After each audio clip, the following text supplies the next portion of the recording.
ఏకాదశి పండుగ వెనుక ఉన్న తాత్విక సందేశము ఏమిటో తెలుసుకుందాం.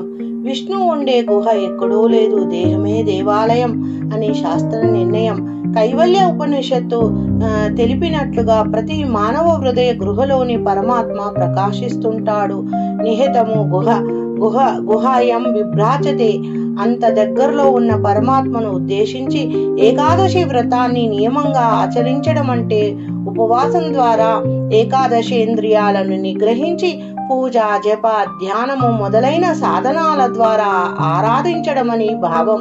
పంచేంద్రియాలు కళ్ళు, చెవులు మొదలైనవి, పంచ కర్మేంద్రియాలు కాళ్ళు, చేతులు మొదలైనవి, మనసు అనే 11 ఇంద్రియాల ద్వారానే మన పాపాలు చేస్తాము.